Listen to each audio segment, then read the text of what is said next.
La Chine, Pierre, menace les exportations de certains métaux. Expliquez-nous ça. Vous serez pardonné si vous ne connaissez pas le gallium et le germanium. Ce sont deux métaux critiques qui se retrouvent au centre de la nouvelle guerre froide entre les États-Unis et la Chine. Pékin a annoncé cette semaine qu'à compter du 1er août, les exportations chinoises de gallium et de germanium nécessiteront une autorisation préalable. La demande devra spécifier le destinataire et le produit final justifiant l'exportation. La Chine évoque des raisons de sécurité nationale.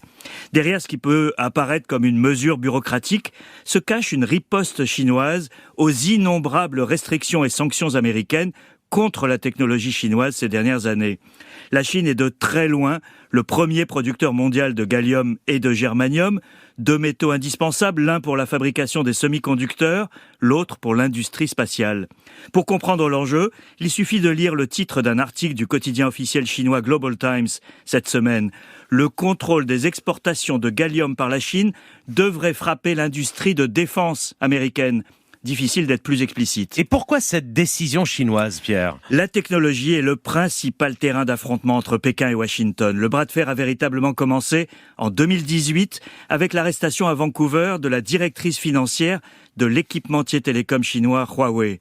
Depuis, les sanctions et restrictions pleuvent afin d'empêcher la Chine de dominer les technologies dites de rupture et d'en définir les normes. Grâce à l'extraterritorialité des décisions américaines, aussi bien le géant taïwanais des semi-conducteurs TSMC que le fabricant des machines qui les produisent, le néerlandais ASML, sont quasiment interdits d'exporter en Chine. Washington a dressé des listes noires de sociétés privées de technologie et de fonds et en rajoute presque chaque semaine. La Chine n'avait que faiblement réagi jusqu'ici aux mesures américaines qui lui coupent les ailes, mais elle a, semble-t-il, décidé de riposter. Et quelles peuvent être les conséquences alors de cette décision ? Alors à ce stade, Nicolas, la Chine n'a introduit que le mécanisme de contrôle des exportations, pas de restrictions spécifiques. Mais la menace est là et rappelle une crise diplomatique avec le Japon il y a une décennie. Pékin avait bloqué les exportations de terres rares, ces minerais stratégiques dont elle domine la production. Le timing ne doit rien au hasard. La secrétaire au Trésor américaine Janet Yellen est à Pékin cette semaine dans le cadre d'un processus de recherche de détente.